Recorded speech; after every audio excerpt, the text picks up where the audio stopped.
Well, firstly, thank you very much for taking the time to speak with me. So my question is, what are the three main lessons relating to your area of study as outlined in this latest piece of work?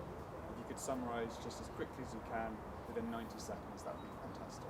Well, it's a real pleasure to be back in Cairo and to speak at the Economic Research Forum conference. I had three main messages that I convey to the conference participants today about the state of sovereign debt. My first message is very simple, that the sovereign debt overhang right now for developing countries is real. This is not maybe a systemic debt crisis for low-income countries as it was in the 80s and the 90s, but if you take a look around and you look at many middle-income countries, such that are already going through a debt restructuring, such as Ghana or Sri Lanka, the consequences are real. Many more countries that don't have a debt restructuring, but have a very high level of debt, and this debt overhang depresses growth, raises poverty, costs lives and livelihoods. So that was my first message. My second message was that one of the key takeaways from the last debt crisis of the 80s and the 90s, the hippie crisis, was that after that crisis, bilateral official creditors really stopped providing economic assistance to the developing world.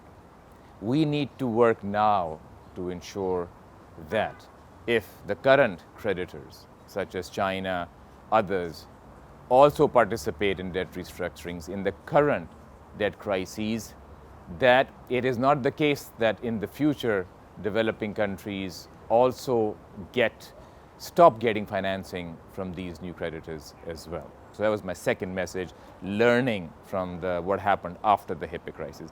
And my third and final message is about the framework for debt restructurings. There is an impasse right now between the traditional Western creditors that are no longer the major lenders to the developing countries and the new creditors, such as China and others. There are all kinds of proposals out there, but many of them rely on trying to have a coercive approach towards the new creditors. My message there was that given that the major creditors right now to developing countries are the new creditors, there needs to be give and take from both sides to have a framework that has ownership from all the relevant stakeholders.